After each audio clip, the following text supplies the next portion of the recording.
Laura Skelly Photography is a locally owned family photographer here in Richmond Hill. She specializes in natural light lifestyle photography. She loves turning clients into friends, and I can definitely speak to that in our house. She offers one of the biggest discounts around for military and first responders at 20%. She loves to build up local businesses, and she'll collaborate with them and help them get their pictures for their business. And if you check out today on her website with the code BECAUSE, you'll get 10% off.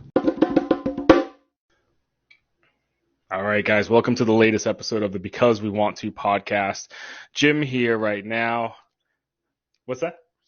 Yeah, why not? Hey, no warning. This should have get off the pot, bro. Let's go. No warning. All right. So Jim here. I got Yordi here. We're gonna talk about that in a little bit here. Patrick is currently working. He hopefully will be able to make it on the back half of this. If he doesn't, he'll be mad at me for a minute and we'll get over it and then we'll do the next episode. All right. So anyways, introduce yourself, man. All right. My name is Yordi Velez and I am new to the Richmond Hill area. I'm a personal trainer and I have a personal training studio / self-defense studio here. And it's called, your website is loveyourflex.com. Loveyourflex.com. I remembered that, man. It's been a couple months since you and I talked about that. And we're also, well, I'm currently drinking Coquito that is laced with rum. You already had a couple of shots of it that did not have any rum in it. Yeah. So I guess I'm drinking alone. That's all right. So it's all good. It's all good. Yeah, throw me under the bus. That's fine. That's all right. It's all right. I mean, it's 9:30 at night, and there's no reason. He's drinking a bubbly over here, though. He's got some carbonated water. It's all good. What flavor is that? Is that orange something? Orange. Just plain old orange. I don't know what the fuck. It's orange bubbly. So it tastes good. So we're just going to jump right into it. Like I explained to you, I have a general agenda of what I want to accomplish, and I want to talk about it. And if we don't get to what I want to talk about, I'll make sure we do. I just like to have the flow, have a conversation, have fun, let it flow. So first things first, you mentioned you're new to the area. When did you move to Richmond Hill? Just about a year ago. It's this November. Well, we are in November. So it's the end of last year? Yeah, so okay. A year ago. You want just to be safe, because I can't hear it, pull that just a little closer. Yeah, you can pull it. It's not going to break. It's not like a little baby. Yeah, perfect. So and where'd you move from? From the Bronx. From the Bronx. Yeah. So okay. Hey, I was gonna say I almost said, oh, you're a New Yorican, but I'm like, wait a second, no, you're Dominican. You can't be a New Yorican. My wife and him were just talking about, my wife's from Puerto Rico, and they were all like chatting down there because they're Hispanic and I'm the white boy. So yeah, I moved from like Dominican Central and to Richmond Hill. So do New Yorkers and Dominicans from New York, do you guys have beef? No, not at all. No. Nah. You guys share recipes and Coquito recipes? Of course. Who makes better Coquito, Dominicans or Puerto Ricans? For the sake of the show, Puerto Ricans.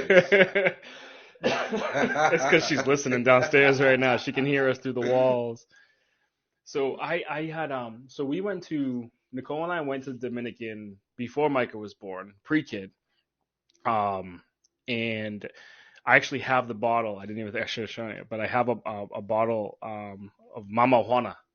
Oh, that's some good stuff. So I haven't filled it in years. I mean, gosh, I want to say we probably went there. It was pre-2015, so I can't remember if we went there after or before. We went to Cabo when we got married. I can't remember if we went to Dominican after or not. We went to a resort. But I've got the bottle where you look at all the roots and everything. You drank that much? I drank too much Mama Juana. You can't remember? But it's cool because it's got all the stuff in there, and all you got to do is put more booze in there, and it does its thing. So I wonder if it's still good. I don't know. It should be. That's good for years. But yeah, that was a good trip. That's when I taught my wife I know how to gamble. She didn't think I could gamble, and I gamble very well. So what's your game? What do you like? Roulette. Nice. I don't know what it is. Obviously, it's a complete game of chance, but I've got a style and a way I play it, and it just always works in my favor. I have never walked away from the table losing money. Oh. We need to set up a trip to. Is there a casino by here? No. Vegas? I don't think Georgia is gambling. I think the nearest casino is probably some low rent budget place in South Carolina or maybe Tampa. I know there's a Hard Rock in Tampa I've been to a few times. Okay. But I don't like it because they don't have real roulette tables. They only do digital there. Uh, Now that may have changed in the last few years, but it didn't. The last time I'd gone there, all they had was digital, and I tried it, and there I lost money.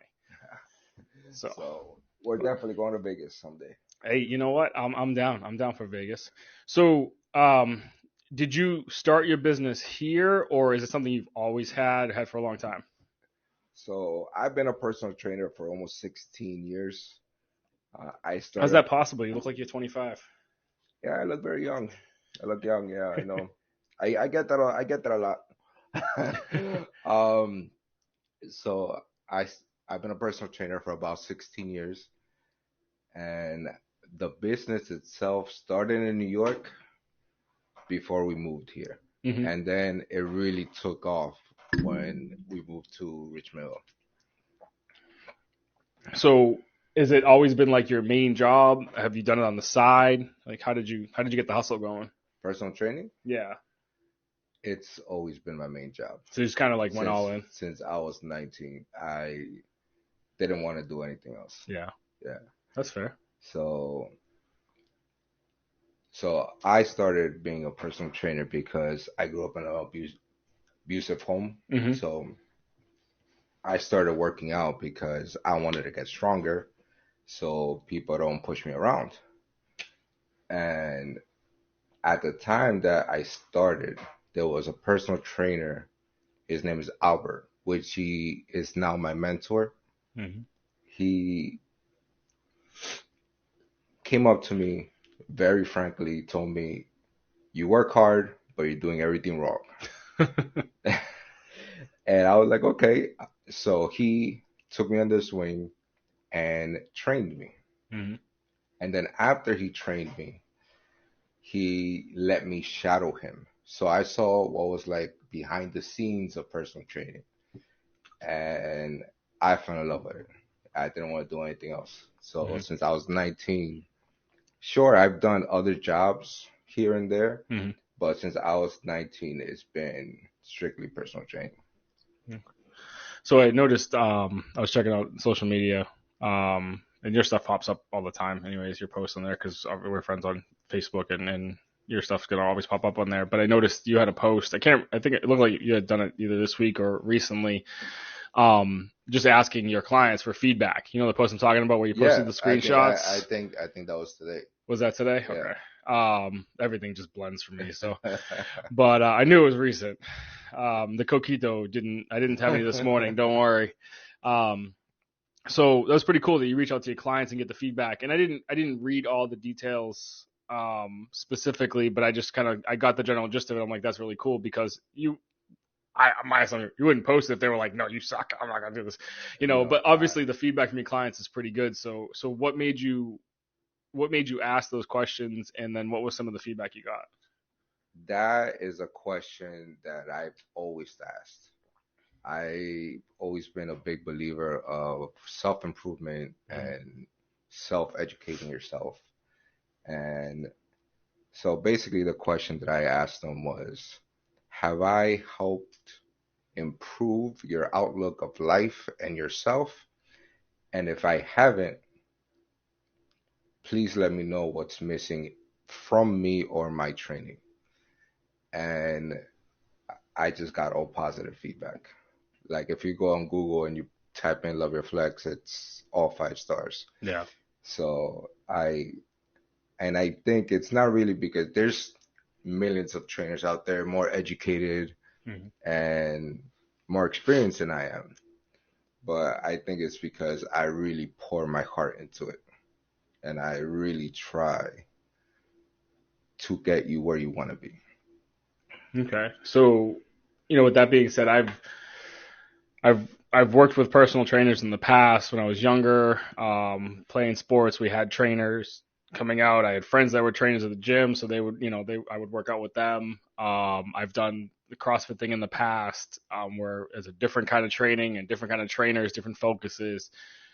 So when you meet a client, like what's your obviously I'm going to assume your primary focus is to listen to what their goals are and then kind of help Hmm. them work towards their goals. So what's some of the most common things you hear from clients as far as their goals, other than the obvious, like oh, I want to get in better shape, or I just want to So, lose weight. so the most common thing is obviously lose weight and get bigger. But I hear it all. I have a client that she's almost 80 and she just wants to keep up with the grandkids. So I hear all types of goals. Hmm. So that's not really like that's not really something that I focus. Well, I focus on your goals, yes, but I try to give you what you need rather than what you want, if that makes sense. Well, yeah, it's some people when people ask for something, they usually don't know what they need to ask Yeah. for. So I find that out by giving you a fitness assessment. Hmm. I give everybody that. So before I even write a workout, I just test you out. Basic stuff, walking, reaching for the sky, touching your toes, twisting. And if there's any type of pain or discomfort, I try to avoid that exercise and we try to build on it later. Hmm. So, so even if your goal is to lose 20 pounds, but you have a jacked up back, I'm gonna work on your back first, Hmm. and indirectly you're gonna lose the weight. And while you strengthen your Yeah. back, yeah, So I give you what you need before what you want. right, yeah, that makes sense. Because if you give them what they want and you continue to exacerbate the issue with the back, you're just going to make it worse. Yeah. I've had clients that all they want to do is pay me to sit down and talk, but that's not Hey, it's cheaper than a psychologist. that's not personal training. So it's But so I mean, that's you know, you bring that up though. But I mean, there have been multiple studies over the years that physical exercise can improve mental health. of So course, I you know, agree with get that. those. I don't know. I'm not gonna sit here and pretend like I know, but get the hormones, get the adrenaline, whatever it is, get it going. Obviously, and then one of the girls' comments, I remember when I was glancing at those screenshots, I Hmm. believe one of the comments essentially was like the general gist of it was my mental health is better. Yeah, You yeah, know, 100%. I believe it. so Is it's worked with me. It's worked with clients. It's just good for you. And the stronger you feel as a person physically, the stronger you're most likely gonna feel as a person mentally. you feel better about yourself too. Yeah, I mean, especially if that's something you want to do. So what do you have an 80-year-old lady do? she's a beast, man. She'll outwork half the 20, 30 year olds that I know. And she's Hmm. been training with me for about 6 years. Hmm. And she's still in New York, so we do online training. Yeah. And we do yoga, we do lower body, upper body, we do CrossFit, we do it all. Even burpees. Like this lady I hate burpees. rocks it. Burpees suck. This lady rocks it. That's I'm awesome. not gonna say her name, dude. Like I'm very big on privacy, but this lady kills it. That's pretty awesome. Yeah. So that's pretty cool. So if anybody out there hears this and is interested, obviously you don't have to live in Richmond Hill. You No, could probably set up no. some kind of video, Zoom, whatever you got going I on. got video. Like we use WhatsApp actually, and she loves WhatsApp rather than Zoom. I just So had to download that, I think, for the first time ever for the Cub Scout, and then I'll be starting a new job here soon, and I believe they communicate with WhatsApp. So I was like, oh, yeah, I gotta download it. I didn't realize you could do that on WhatsApp. yeah, you could video call. That's pretty cool. Um, but if you get a call from somebody else during the WhatsApp, you gotta be like, let me, I got give you a minute. It's not like Zoom. So you can't block everything else out. No, no. That's all right. She does prefer WhatsApp, so that's how we do it. Hey, that works.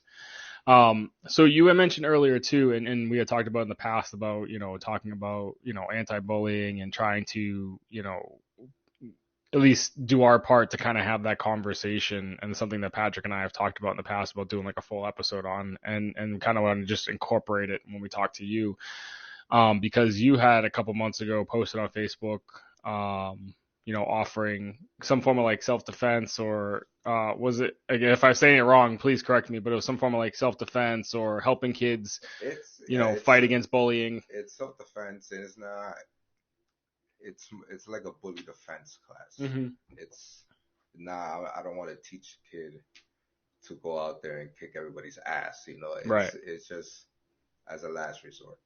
And I even tell the parents, I want to speak to your child first, Mm-hmm.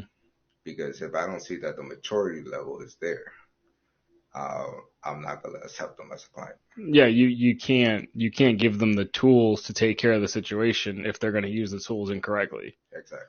Yeah, so I mean that's I'm thinking of like Karate Kid, and I'm thinking of the guys that wore the black Cobra Kai. Cobra Kai with the new TV show, and I'm like, yeah, they both had the same tools, but Cobra Kai, which there's all these theories that Cobra Kai was actually the good guys and the other guy was the bad guy. Just to debunk a myth, that crane kick, that flying crane kick that Daniel did at the end, that shit will never work.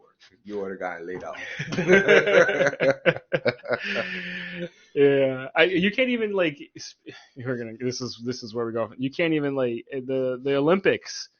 The guy lost the gold medal. You can't even kick him in the face anymore. He lost the gold medal because he kicked him too hard.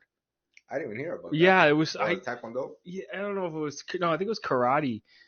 And he knocked the guy out cold. Even I was like, dude, that was awesome. Like, I mean, hopefully the guy's okay, but that was awesome. And they're like, they disqualified him. It was the finals. They said you kicked him too hard or you hit him too hard. It was too aggressive. And I'm like, okay, I didn't know participation trophies hit the Olympics. Yeah. Like, what is up? The whole point is literally to kick each other's ass. Everybody, oh, well, not everyone. Let me rephrase that. Every system, self-defense system has become more of a sport.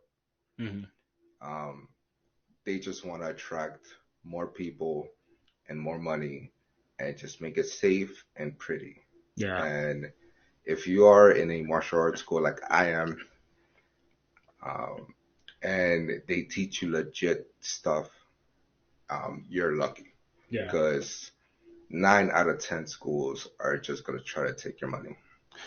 And the general concept of most martial arts, even the majority of what MMA fighters use, are defensive tactics to use your opponent's momentum against them.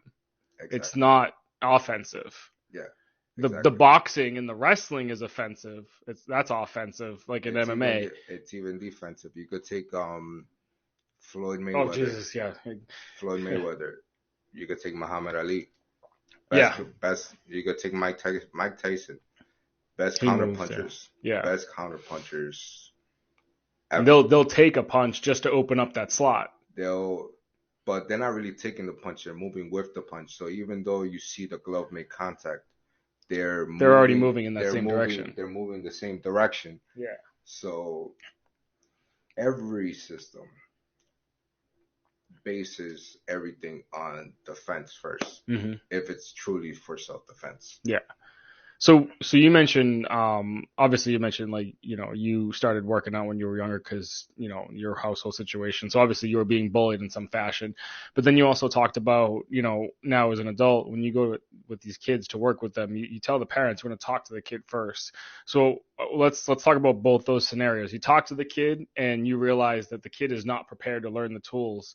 The conversation needs to be had. What do you do in that situation? What's the conversation with the parents? And then obviously the kid that is prepared, you obviously are going to take it to that level. But so the kid that is prepared, I ask him very simply, why do you want to learn this? Mm-hmm. A mature child will probably say to get stronger, to get faster, to learn how to get out of situations. And if I get that type of response, I turn to the parent and then I'm like, I think he or she is ready, because I had a 10-year-old girl that she became a beast in a couple months in boxing.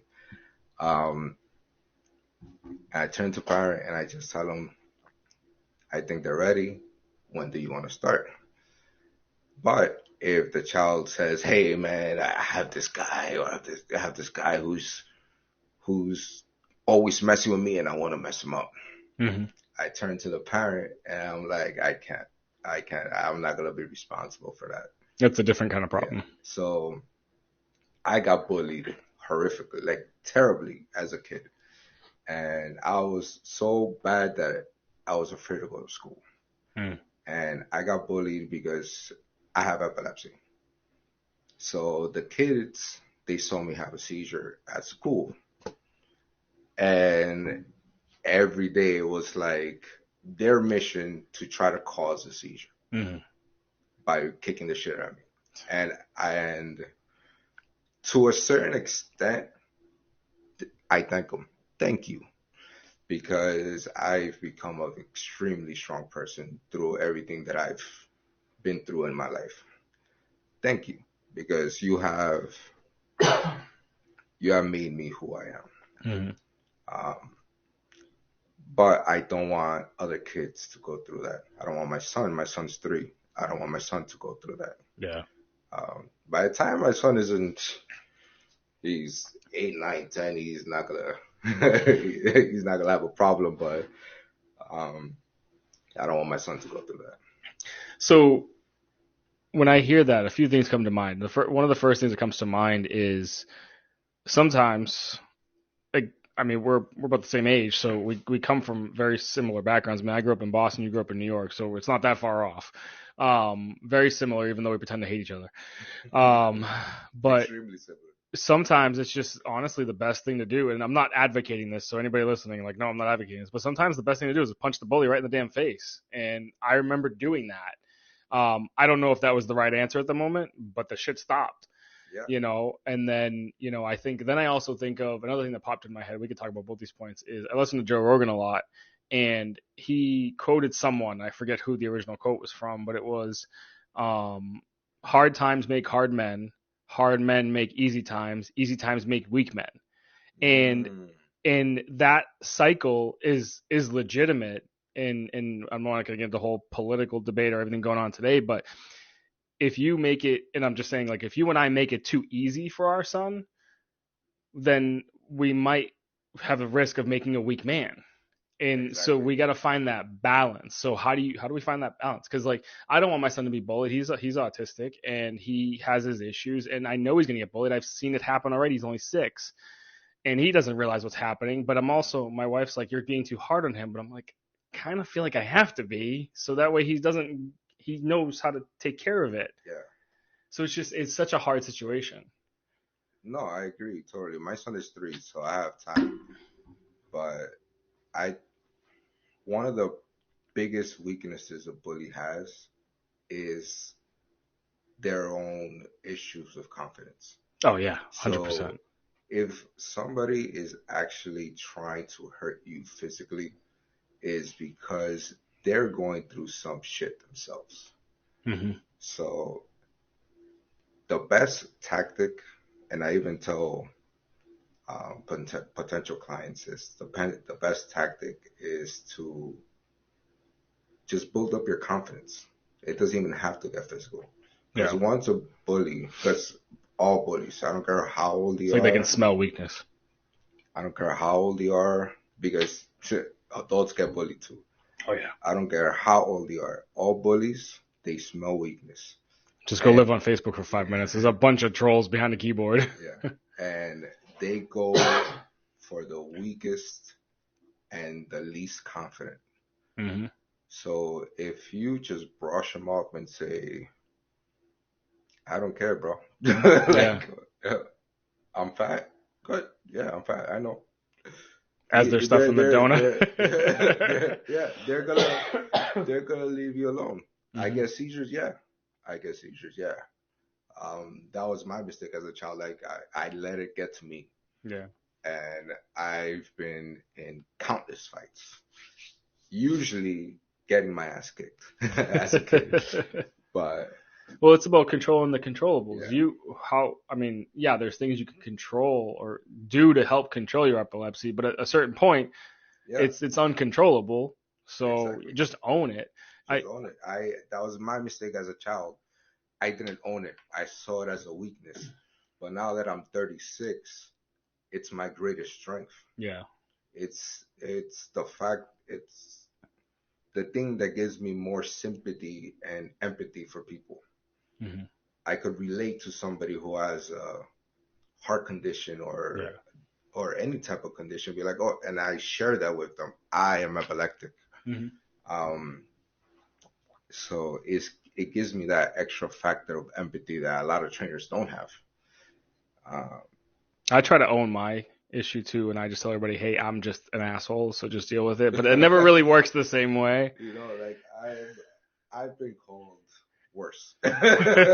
So Yeah, I got to the point now where it just like it's a joke to me now because I tend to just be like extremely direct, and I'll say what's on my mind, and I'm usually, I mean, I feel like I'm usually right. I could be wrong, or I'll just say what someone just doesn't want to hear, and it's like, okay, it is what it is. It needs to be said. It needs to be said, yeah, exactly. So, but and as you were talking too, it reminded me of I think about these things like the bullying and stuff like that, and it's another like it was a father son situation. Have you ever? I think his name is Brad Williams. He's I don't know what the correct term is anymore. If it changed every day, little person, midget, dwarf, whatever. He's a comedian, and he's like this tall, and not that anybody else can see.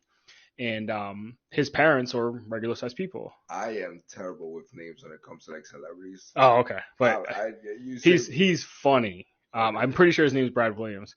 But he was telling a story one time about how his dad used to pick on him when he was a kid, and he hated it until one day his dad was like, I'm doing it because everybody else is going to do it, and I want you to be ready for it. And now it's like a badge of honor for him as an adult. And he's like, I'm glad my dad did that because now people make fun of me, and it's like, I couldn't control it. I was going to be short my whole life.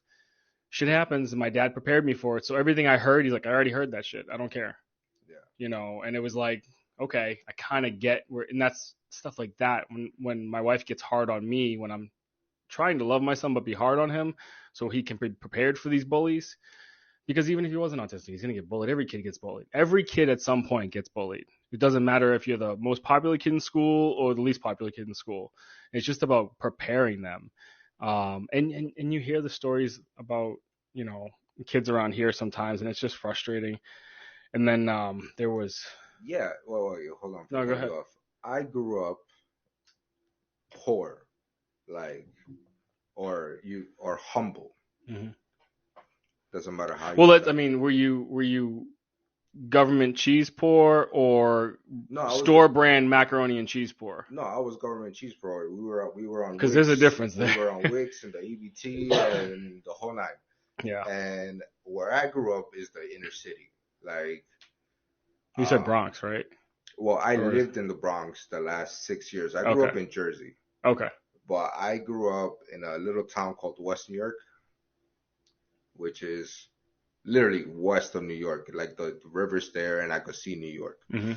And at the time that I was growing up, it wasn't the best spot to live because everybody, gangs and everybody doing dirty shit would come to this town as a neutral meeting point and then leave.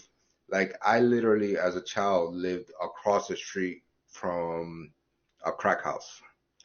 And then a few blocks down was like this building that was known for prostitution. Like it wasn't the best. Like if you go now compared to when I was a kid, it just completely changes. Like it's upper class, everything's super expensive. But when I was because all the rich people went in and bought it all while it was cheap and then fixed it. When I was a kid, it wasn't the best. Yeah. So where was I going with this? I totally forgot. Train of thought. Yeah, you talked about being hard. Like I had a father that he should have been in the military. That's how hard he was on me. Mm-hmm. I couldn't even watch TV. Like I had to read the newspaper. I think there's different ways to get your son or daughter stronger without being mean or picking on them, or there's a way to show tough love. Yeah. Like my son, as soon as he's 3, so he doesn't listen to shit. So as soon as he's 4 or 5, I'm putting him in a martial arts class, and I'm gonna join with him. And then on top of that, we're gonna work at home. So there's different ways to help a child build their confidence and build that wall that doesn't let the bullies in. Yeah. And it also ties into the name of my company, Love Your Flex. Mm-hmm. So one of the things I hated most about gyms is that the trainers themselves are bullies. So you get an assessment from a trainer, and I know this shit still happens because I used to be a fitness manager and I used to manage several gyms for years. Mm-hmm. And they train trainers to pick out your weak points and say, this is why you need me. Mm-hmm. You cannot It's do a this. sales tactic. You cannot, exactly. You cannot Yeah. do this on your, but love your flex means to love yourself first Mm-hmm. and then concentrate on the outer. So love your flex. Whatever muscles you're flexing, Mm-hmm. that's why you see the logo is like a little arm, it turns to a big arm. Mm-hmm. So whatever muscles that you have to flex, flex them. Yeah. And love the muscles that you got now. I'm not saying don't strive for improvement, Mm-hmm. but you gotta love yourself first because I've trained models, like gorgeous models, and they hated themselves. They hated the way they look, and I'm like, what the fuck are you talking about? Like I remember one day I literally grabbed one and I took her to the mirror and I'm like, what do you see? And she's like, I hate all of this. Somebody in her life implanted in her head that she was hideous, but her job is to be a supermodel. She's a model. She's gorgeous. So, but somebody bullied her Yeah. in thinking that she is a boyfriend, a husband, I don't know, girlfriend, I don't know. So, I mean, that's what I was saying earlier. It doesn't matter who you are. it doesn't Someone's matter. going to bully you. It doesn't matter who you are, but somebody implanted in her head that she was fucking worthless and ugly. Yeah. And to this day, this was years ago. To this day, I still remember that client. Yeah. Yeah. Yeah, that's crazy to think about that stuff. But then everybody, yeah, you look at social media too, and that's one of the reasons why I hate social media. There's multiple, but it's an evil necessity when you're got a podcast or running a business or anything like that. Unfortunately, but it drives me nuts because like people put all their worth into social media, and like that's one of the things I hate is like even I'll go like if I do a personal post on something, I'll never check who likes it or comments it. I don't care. Like, okay, it's a personal post. I just put it out there, whatever. Mm-hmm. Business post, I go back, check the analytics. How many people did it reach? And it's like, but that's like from a business standpoint, but I see people like, I know, like I probably have family members. I'm not going to say who they are or what type of family member they are, but I know for a fact that they're these type of people where they'll post something and they'll go back an hour later. And if they don't have 100 likes, they'll want to go hang themselves. And I'm like, why are you putting any value in these online relationships or anything like that? And those are the same people that'll get bullied online and then take it to a level it doesn't need to go to. And that's even a whole different kind of bullying. But it's like, it just drives me nuts to even think about the situation, especially with social media and how people allow themselves to be torn down by people who really have no value or opinion in your life. And it just makes no sense to me. I completely agree. I think self-confidence is called self-confidence for a reason. Yeah. You have to find it within yourself to be confident. Looking for external factors to make you pretty, to make you feel pretty or good looking, or to make you feel like you're valuable, is not being confident at all. And there's a lot of people out there like that. And I think for the most part, a person themselves are always going to be harder on themselves than anybody else will be because you see yourself every day. You know your weak points. You know your ugly points, internal and external. So like, and I can tell you right now, like I talked about with this my wife the other day. We were having an argument about something that I was probably losing. But it's like sometimes she's hard, but it's like she can never be as hard on me. I don't think she'll never understand. She can never be as hard on me as I am on myself.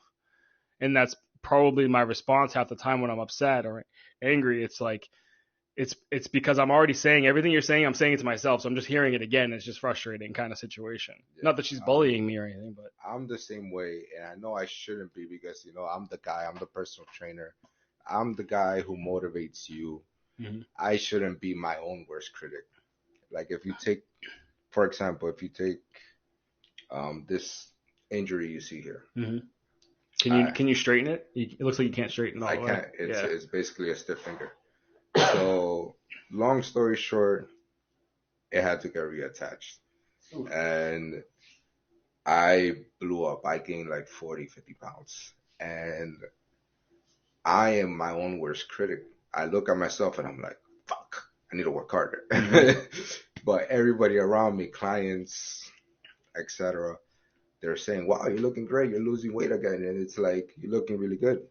But until recently, like last week, this happened last year. Mm-hmm. Until like last week, I looked in the mirror and I'm like, I'm getting my sexy back, man. Like, yeah.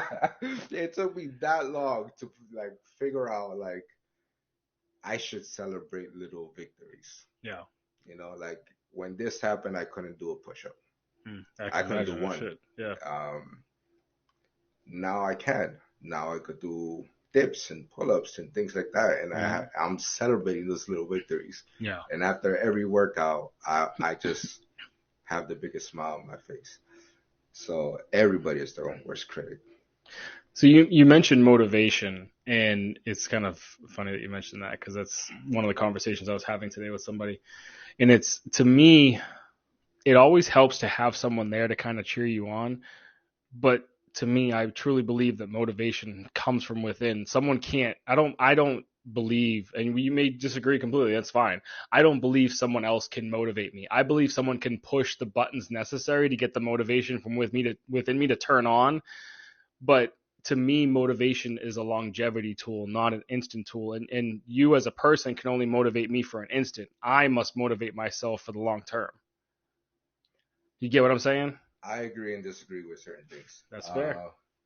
So I think motivation is bullshit. It's 100% garbage. Like, if I'm feeling sick, like I told you, I'm epileptic. Mm-hmm. If I'm feeling sick and I need to go to work, if I'm feeling sick, I don't have the motivation, quote unquote motivation to do it, but I have to do it. Because there's an intrinsic factor over here saying you have to get it done. I have to do it. Like, there's things that in life that you just have to do no matter what. So motivation is just a fleeting feeling that you have on occasions. Like you take your pre-workout, oh shit, and you're amped. And by the time you get to the gym, it's like, where'd that shit go? After your pre-workout dies out, then it's like, so motivation is garbage. Motivation is like a pilot flame. It just gets it started. I don't believe in it. I believe in mindset. So you need the mindset to do what you need to do when you need to do it, no matter how you're feeling. Mm-hmm. And I think I've gotten pretty good over the years to try to help people build that mindset. But I do not believe in motivation. I will never call myself a motivator. But people label that motivation. And I get what you're saying. I actually agree with what you're saying. I don't know how else to word it, but I get your point. But people will mislabel that motivation. Yeah. Because they don't have another word for it. Yeah. So I've had my current clients, past clients, a lot of them say, hey, I need you to motivate me. No, I don't. No, you don't. You just need to get in this gym and do what you need to do. So one of the people I listen to, one of my favorite people to listen to is David Goggins. Mm. Yeah. No shit. You heard of him. We can't have him on the podcast if it's a family episode. I don't think he can speak without dropping an F-bomb. He curses 100 times more than me. And he says the same thing about motivation. It doesn't exist. It's something just, it doesn't even exist. It shouldn't even be labeled as a word, in my opinion. it comes from within you, kind of like self-confidence. Mm-hmm. So motivation is complete and total trash. And I know a lot of trainers who build their empires That one word. on that one word, calling themselves motivators. Like, and people feed into that because they don't have the self confidence That's to fair. build the mindset to say, fuck this. I'm tired of being sick and tired. Mm-hmm. And fuck this. I curse party as much as David Goggins. I've been holding myself back. We'll mark it explicit. Don't worry. They're gonna bleep it out. Don't worry about it. I don't know about that, but I'm not editing anything in this podcast. I'm just releasing it. So shit happens. So fuck this. I am going to get shit done. Why? Because I have a son and he's a 3-year-old. He needs me to buy this for him. He needs me to do this for him. He needs me to be the best person I can be. Mm-hmm. And even beside, and even if you just push my son aside and say, I need to do this for me. Yeah. Like I don't watch TV. I cut that shit out. I Don't. read. I'm cutting that out because if my wife hears that, she's gonna give me shit. I read. I read a lot. I spend hours and hours of reading. Like I want to publish my first book soon in about like 6 to 8 months, and all I do is read, and I'm not doing that for anybody else but myself. Yeah. So you just have to build that mindset whether you like it or not. Well, you think about like, I'm sure this is the wrong way to look at it, but it just kind of what popped into my head. There's the carrot and there's the stick. Who's holding the stick and who's holding There's the carrot at the end of the stick, right? Well, do you want someone else holding the stick and you can't never get to the carrot, or do you want to grab the damn stick from the person, take the carrot, and just own that shit? Like, I know that's probably like you get what I'm saying. It's like just 100%. Yeah, just take it. You gotta own yourself and your mistakes. And like I said previously, it took me too long to own the fact that I'm epileptic, to own the fact that I got my ass beat on the regular at school and at home.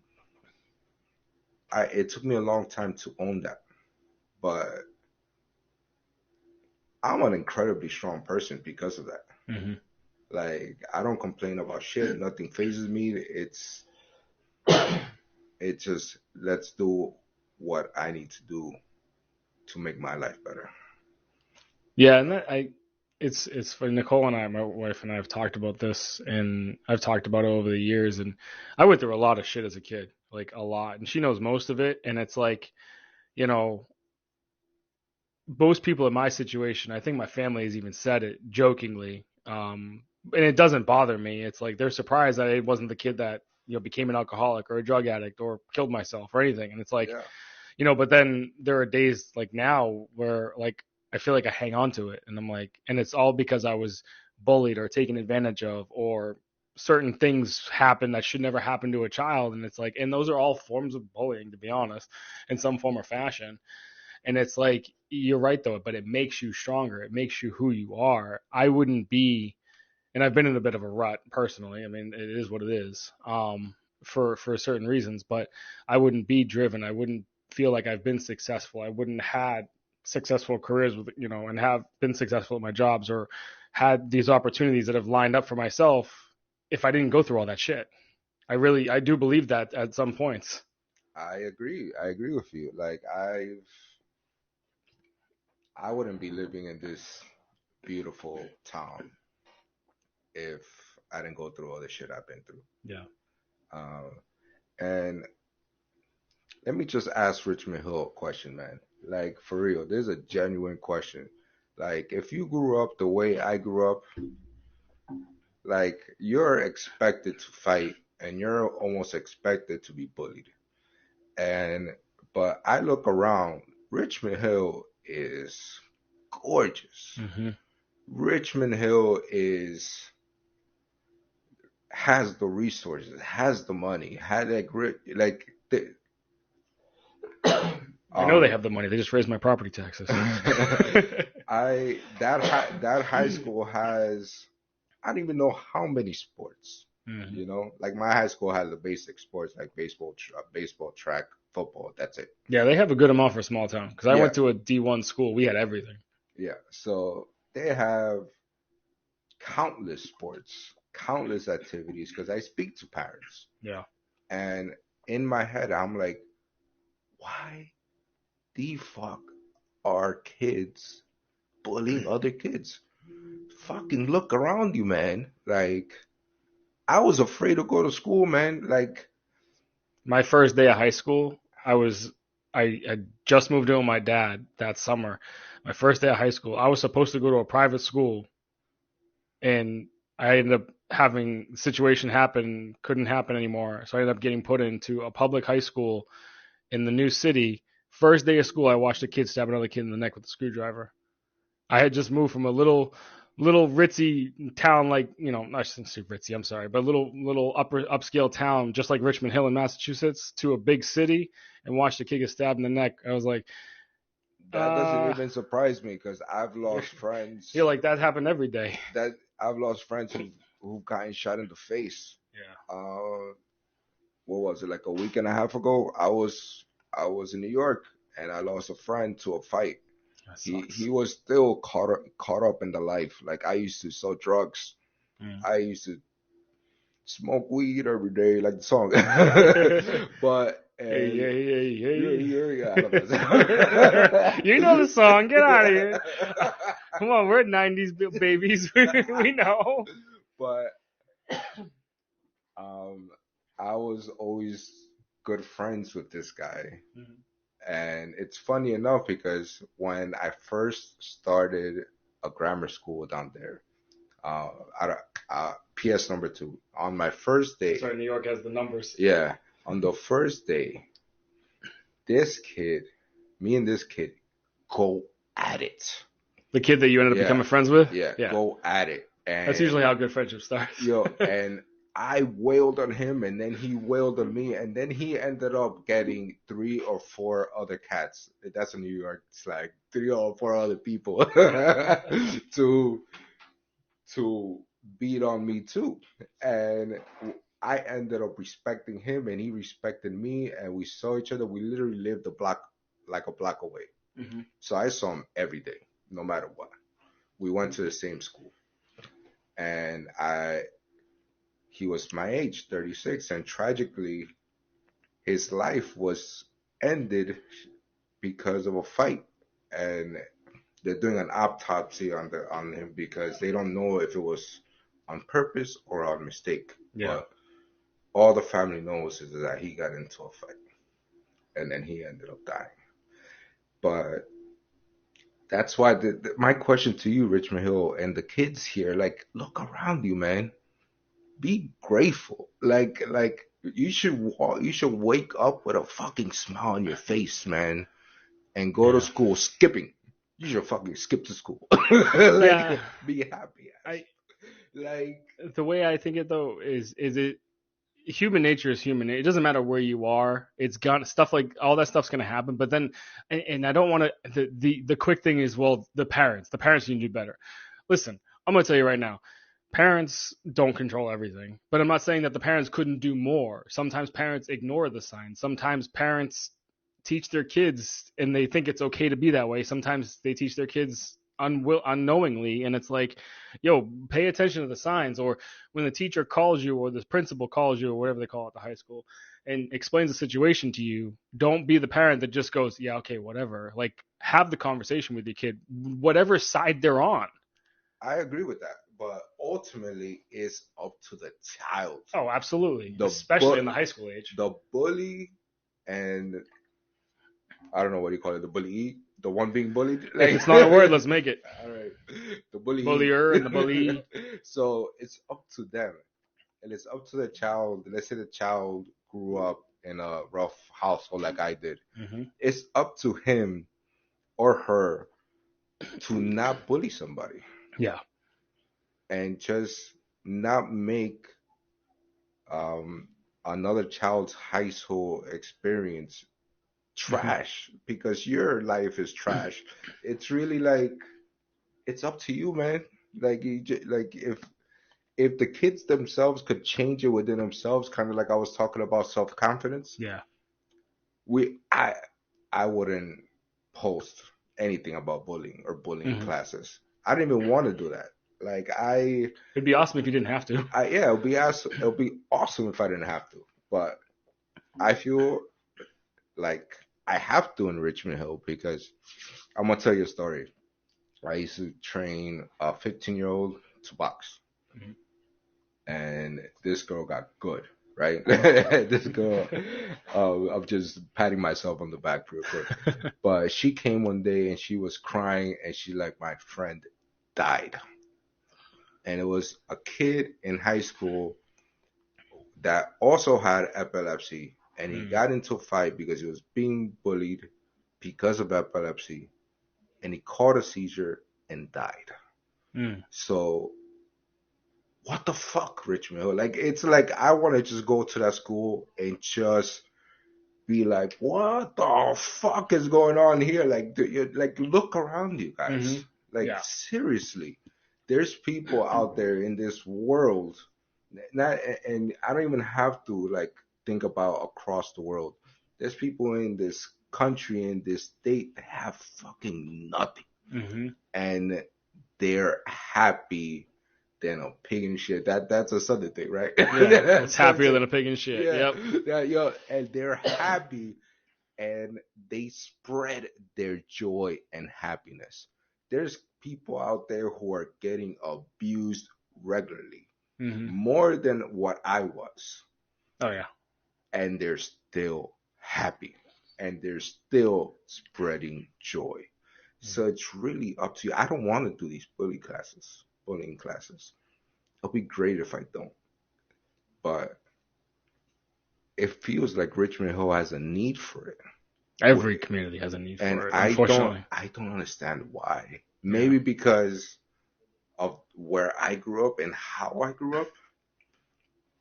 I don't understand why. You know what I mean? Like, Well, you know what I'm it's trying to say? yeah. I mean, Richmond Hill is, I mean, for the most part, middle to upper middle class. I mean, there's some areas that are probably a little lower. I don't know. And it doesn't matter to me personally. I really don't care. I worked hard for my wife and I have worked very hard for what we have, and I mean, you made some, thank you for the comments in the house too. You know, but It's a I big mean, ass house. Yeah, it's we beautiful. we took a long time and a lot of hard work to get here. But it's not money doesn't more money more problems. Who said that in the '90s? Was that Biggie? Guys, how I dare don't you know. not Or was know that that? Mace? How, Or who yo. was that? Puff Daddy? I don't know.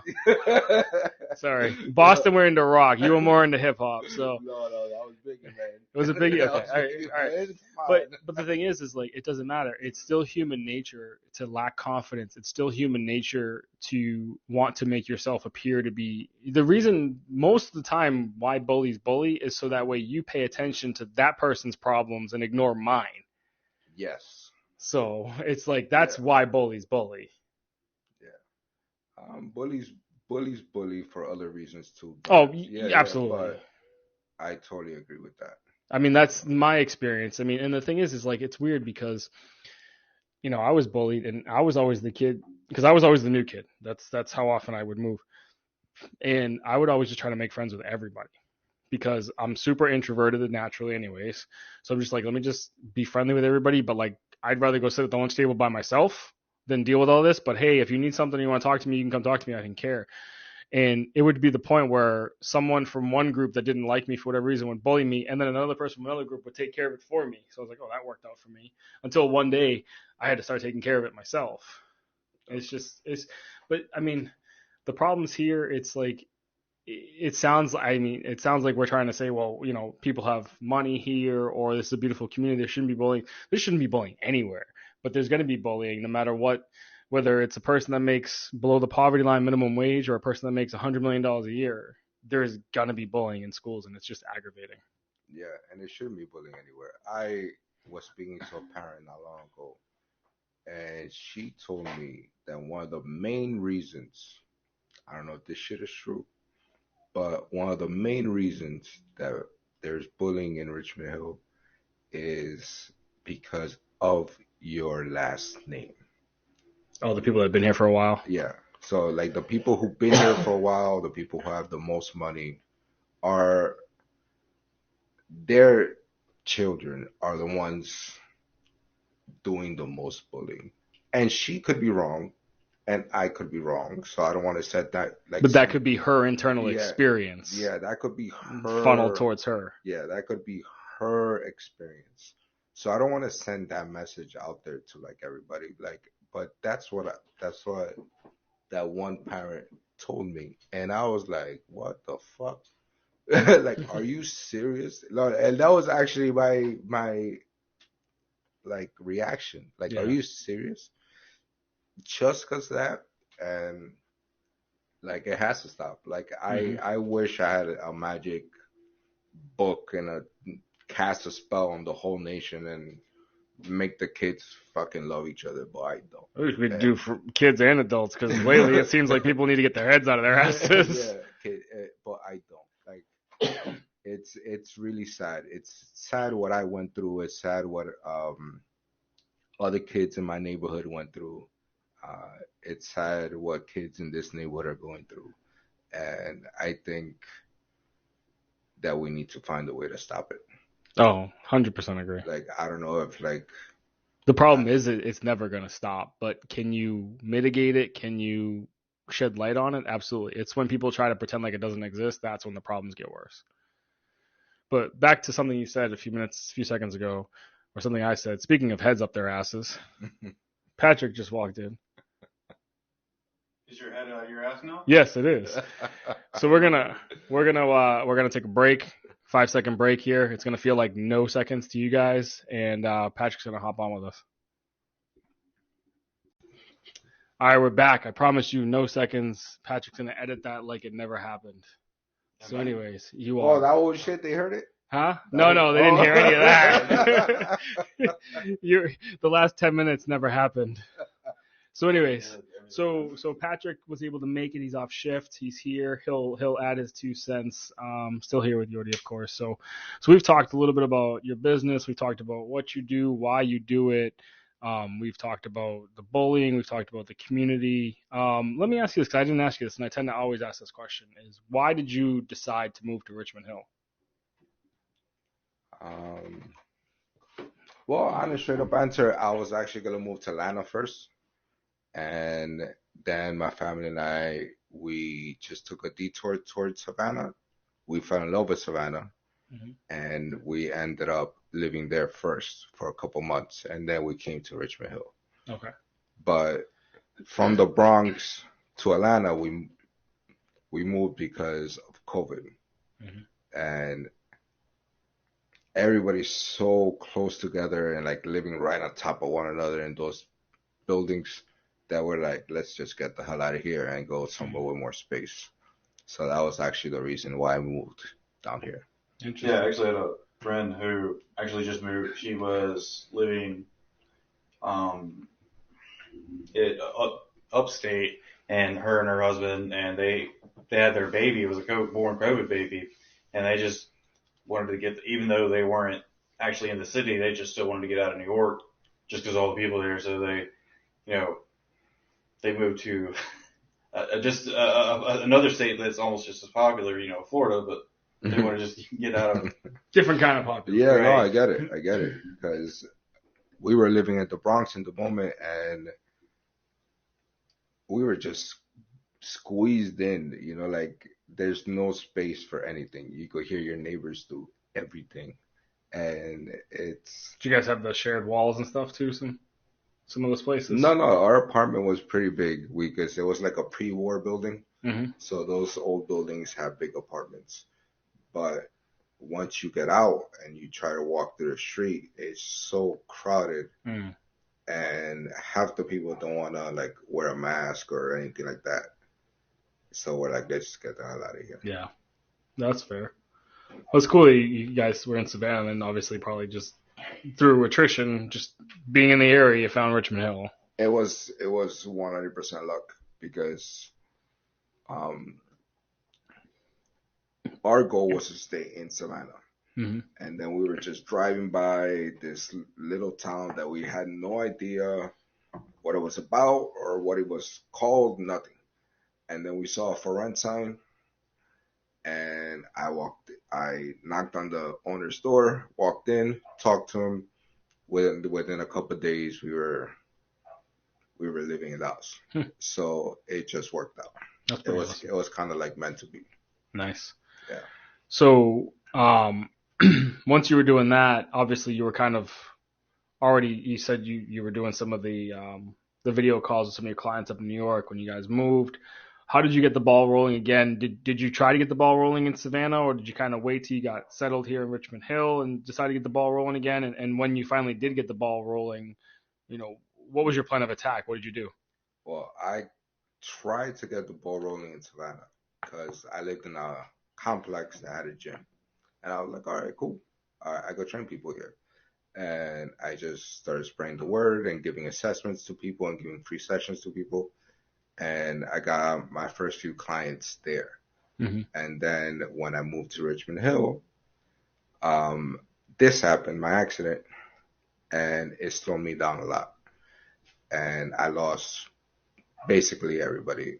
And I had to get the ball rolling again. And I noticed that living down here, getting the ball rolling takes a lot more time than getting the ball rolling in New York. So, things move at a different pace here. I'm still at the New York pace. So, See, and that's a particular word that we like to call, that we phrase down here, moseying. We mosey on along, kind of at slow pace. Yes, that's yes, not, you do. That's not a part of my vocabulary, man. I'm not comfortable with it either. That's not gonna come out of my mouth ever. And we've heard him say some choice words, so if he's not going to say mosey, then we know there's something wrong with that word. I mean, it's completely, that's completely, obvious in mine and my wife's relationship, because she's from Michigan, so she's always fast, and I'm like, hey, let's just chill, take our time. She's like, go, go, go, go, go, go, go. Yeah. It's just the whole north-south dynamic, which, what you're saying, that we just take a longer time. I am a strict believer that you have to keep your mind busy.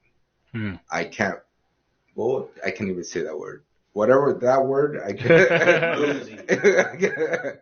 So either I'm reading, or I'm working out, or I'm trying to get clients, or I'm giving free sessions. I'm doing something. And it's still one thing. A lot of people don't like New York because of its pace. No, I think it's just because everybody's mean to everybody. Yeah, because of its pace, and because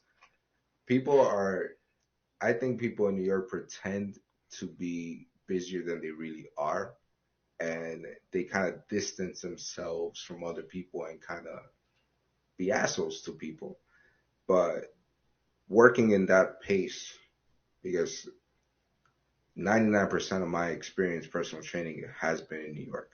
Mm-hmm. So working in that pace gave me or instilled that pace in me. So it's like I could go 8 hours straight, mm-hmm. and rest when I'm done. Not rest because I'm tired. Rest when I'm done. Mm-hmm. I think you get that in New York. Not to say that people aren't hardworking over here. Don't fucking stone me when you see me in the street. It's a different process or a different mindset. But So, yeah. I mean, at the end of the day, there's successful people here that do it on their own time. Yeah. So that's my goal. That I want to work for myself, do it on my own time, and my end goal is to open up a gym. In this area. That's the goal. That'd be pretty cool. Yeah. What spot areas are around here are you looking? What areas in specific in Richmond Hill? Yeah, just like around about, like not specific, but like where would you want to kind of?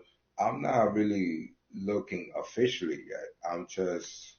That's the goal. That's my vision. Mm-hmm. And when I drive around and I see like strip malls here, or like the mall where the Walmart is on Ogeechee, mm-hmm. I'm like, I can see a gym here. Yeah. And it's just like my vision, or maybe God's vision that he put into me, like it's just a constant. that I will open up a gym. And I know it's gonna happen. Yeah, no, it'd be cool. Even if whether it be a studio style or full setup gym. I was just nervous you were gonna say I want to open up a pizza place or a coffee shop because, God knows we need another one of those in town. Well, he didn't tell you that there was going to be a pizza place inside the gym. I'm not Planet Fitness, bro. No lunk alarm, you sure? No. Yordi's gym, it is drop the weights. You could drop the weights, you could curse, you could do I watched a video on, it popped up on YouTube, I think, where the guy dropped the pen and the lunk alarm went off. I'm like, wow, cancel my membership. Yeah, the lunk alarm has gone off on me. Oh, I've had it, yeah. When I lived in Newburyport, right behind my apartment was Planet Fitness. So I was like, okay, I'll just sign up there. And after about 3 months, I started driving 30 minutes to go back to my old gym because I'm like, everything I do here, you guys are yelling at me. Like, I'm good. Yeah. So if any representative from Planet Fitness hears this, I'm probably gonna get sued. But I fucking hate Planet Fitness. Can't stand it either. I can't stand it. Planet Fitness build an empire on keeping people down and judging people. Basically. So like if you think about it, they say no judgment, judgment-free zone, etc., etc. Except unless you're that person, then we're gonna judge you. Unless you're the person that's ripped or jacked or whatever word you want to use, that sacrificed 10, 15 years of their life to look that way, then we're gonna judge you. And then on top of that, we're gonna give you free bagels and pizza. So do they really have pizza and bagels? Yeah. They did not have when I went. Sorry. Yeah, free pizza and bagels. So all the shit that you just did today is pointless. So I do remember like the lunk alarm going off, and then I also remember, and this was before most of my injuries, and we would load up on the squat rack and go to town, and they would come over and say, you're hogging all the weights, and there'd be nobody in the gym, and they'd be like, you put too much weight on the bar, and I'm like, there's still room on the bar, we're not done, like go away.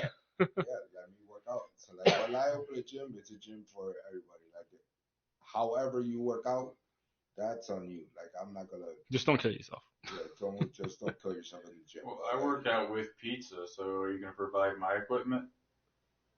He's the guy that does sit-ups with a piece of pizza hanging. That's just and every time he has to get a little higher. I do my curls. Yeah, no. I'm gonna do the opposite of Planet Fitness. There's no pizza allowed in my gym. Now you said that all the work you just put in was pointless, and because you get the pizza at Planet Fitness, or was that the point for some people? That's sad enough. That is the point for some people. Like I've spoken to people from Planet Fitness, and they're like, "I love Tuesdays. Tuesdays is free bagels and pizza." What the fuck? You're in a gym and you're paying a gym membership to eat for free once a week?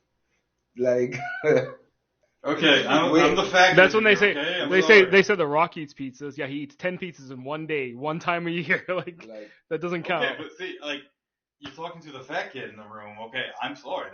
That's the game for me. There's like we spoke about mindset earlier. Like you have to have that mindset. Like I try my best. Sure, I'm human, so I fuck up.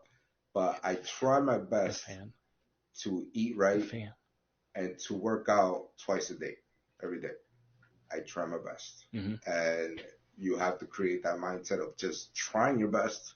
And if you know the pizza is going to put you back, don't eat the fucking pizza. Or make that your only thing. Or make that your only thing that day. And then the next day, you're like, all right, the day before I had pizza, I got to watch what I eat. But it's all about mindset. Just that trying your best mindset. Yeah. That's what it's about. Yeah, no, absolutely. And you said, we talked about it a couple of times, about setting goals. And if your goal is to, hey, I want to be able to eat pizza once a month and not feel bad about it. Okay, well then you got to work out. These are the calories. You do the math, do the calories, figure it all out, get yourself here. And it's like, it reminds me of a story. You've ever followed wrestling at all? WWF, WWE? When I was a kid, yeah. So Vince McMahon, many people don't know this. I'm a weird fan. I don't know if it's still true or not, but I know it was true at some point from what I've read. Is he's a epic fan of Oreos. I And didn't know. yeah, epic fan of Oreos. And he'll put down a whole box in one sitting, but he'll only do it as a goal. Like, Are you not supposed to do that? no, that's not normal. But his mindset is also he's like I don't know if he was in an article or he said it somewhere, but I remember reading this and it said that he was like, well, why eat just 5 or 6 when I could just put down the whole box? He's like, I'm gonna probably piss and crap most of it out anyways before it gets into my body anyways. The 5 or 6 this, and he's like, I do it like once a year, but I'll put down a box or two of Oreos. See, that's different. That's once a year. That's like, all right. So I don't believe in cheat meals. I know a lot of trainers do. I know a lot of people do. I believe that you eat strict 7 days a week, and if you want to indulge in something, maybe a Snickers bar or something, Mm-hmm. you've been killing it 7 days a week. That Snickers bar is not going to do shit to you. Yeah. So, like, why am I going to sit down and eat a week's worth of calories in one meal? That's never made You're gonna sense. feel like crap all day, Yeah, and probably the next day too. and when I first started working out, the trainer who trained me, he didn't really believe in it either. He just did it because, like, as a motivation factor Mm-hmm. to get people to diet. But Yeah. he didn't believe in it either. And that says a lot. That's like an old school trainer who's been doing this for 50 years, Mm-hmm. you know? Yeah. No, I mean this guy, I think he lives off cheat meals. So Me? you. Okay, and? No, I'm just saying. My wife's pregnant. I'm gaining weight with her, okay? When Nicole was pregnant with Micah, I lost 12 pounds. Okay, well, you're not in You know what? He is a good ambassador for Love Your Flex. Well, See that? You see that? he's loving that flex too You know, much you right see now. that? Thank I- God I- we haven't started video. I said earlier, love Oh my God. the muscles you got to flex, and Don't Patrick is out here. Patrick needs some muscles to love first. Patrick is here, literally Buddha bellying us, like he's rubbing his fucking stomach. Like, you gotta love yourself. If you can, Dude, you look about 6 months pregnant. Yo. Why he has the confidence. Why have already. the six I pack when you know. can have the whole keg? I know. This is a shirt from high school, okay? He has the self confidence already. So if Actually, Laura bought this from a few years back. he really wants to and puts that mindset, he'll get jacked. He has that confidence already. A lot of people don't. A lot of people don't even want to walk into a gym because they're intimidated. Yeah. But Patrick is good, man. Yeah, I mean, that's true right there, though. A lot of times people don't even want to walk in or sign up because you're right, they are intimidated, and it's like they think they're gonna walk in and see all these bodybuilders and models, and 9 times out of 10, 90% of the people that go there aren't those people. Those are people just like everybody else around. I mean, yeah, you're gonna have the people that have clearly been doing it for a long time, and then 9 times out of 10, the most jacked person in the room in the gym is that old guy. There's always one old guy in the gym that's just freakishly like huge and strong. yep, And he's just been doing it he's forever, been doing it forever. and he has like 4 moves. Yeah, Because that's all that works anymore. That's all that does. That's all he does. 9 times out of 10 is the old guy that you should be intimidated by. But everybody else, That's the guy you want to go talk to. You're like, tell me your secrets. Yeah, but everybody else, they're trying to do the same shit you're doing. Yeah. So, if someone wants to get in touch with you, what's the best way? I text because of clients, I can't always answer calls. Yeah. But text is the best. Okay. And then So, oh, wait, hold up. okay. Yo, take this down, Richmond Hill.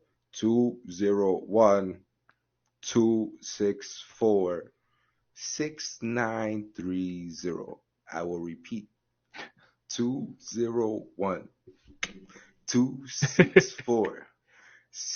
201-264-6930.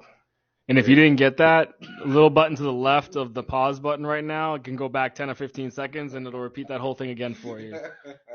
And also, as you know, I always put down contact information in the show notes. Yeah. So, we got Those got the phone number, loveyourflex.com, right? And the email's the same. It's loveyourflex@gmail. So easy enough. Facebook, Instagram, Twitter. What do you got? I have it all. You go on Instagram, you type in Love Your Flex. That's my business page. I got a Facebook page, Love Your Flex. Or you could look up my personal page, which I actually post more in than my business page. Mm-hmm. Because I'm linked into all the groups here around here. So I use my personal page a lot more. Cool. Well, it's definitely been a fun talk. I've enjoyed it. It's nice to get into some of the conversation with someone. Yeah, no, it was a good time. Thank you for having me. No, I appreciate it. Hopefully the coquito was good. Yeah, we started off with coquito. You'll have some tomorrow, don't worry. What's a coquito? It's a drink. What kind of drink? It's something that we'll And thank you for listening to the episode, everybody. It's something that sneaks up on you if you have too much, and you'll be that guy that's either like running around without a shirt or like knocked out on the couch. He's the knocked out on the couch guy. I'm the knocked out on the couch without the shirt. It's like the best way to explain it. It's like a Hispanic eggnog. Has nothing to do with eggnog, but it's like a Hispanic eggnog. It sneaks up that you take. It's made from coconut. And it has coconut milk, cinnamon. It tastes really good, but take it slow because rum. Yeah, it'll get you. Yeah, you don't even taste the rum though. Dude, why are you so weird? God. Okay. All right. On that note, someday Patrick will grow up. We're still recording. Can you stop? No. Thank you. On that note, everybody, Patrick is a child. I swear to God, I'm going to kill you.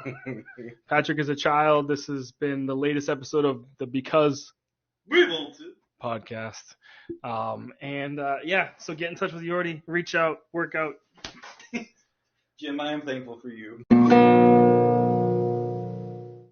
In the early morning hours at the Because We Want To podcast studio, the podcast boys are asking for money. If you are still listening to this episode, we need your help. The lights are flickering, the air is cutting on and off. People, we're running out of money. We don't have any bills to pay yet, but we will soon. Yes. Some of the things we'd like to do are going to cost money. Money. We want to upgrade our platform. Yes. We want to upgrade some of our equipment. Yes. We're going to bring some video content. Maybe. Depending on how pretty we feel. Everybody, in all seriousness, we do appreciate all the sponsorship help we have received already. If you haven't noticed, we do sound a whole lot better from our first couple episodes, which the audio quality was just terrible. We tried our best, but working with what we had, that we sound better now. And we were able to upgrade our equipment from a local sponsorship here, which we do appreciate. We've gotten a few other sponsorships that have helped us upgrade, for advertising and things like that. Jim, why don't you go ahead and let the people know how else they can help us out there? Yeah, so obviously we're talking about money on anchor.fm/because we want to/support. They can access that from the website. Through our Facebook, monthly donation, that would help us continue. Also, there's a way to help us that doesn't involve money. Just like and share our podcast on any social media platform. We're on Facebook, we're on Twitter. Like and share us on whatever podcast platform you're listening on. Right, absolutely. And if there's anything that we haven't talked about yet that you'd like to hear, local small business, local influencer, heck, anything you want to, because we want to, just reach out to us at becausewewantto@gmail.com or message us on our Facebook page, and we'll respond and we'll do our best to add that content for you.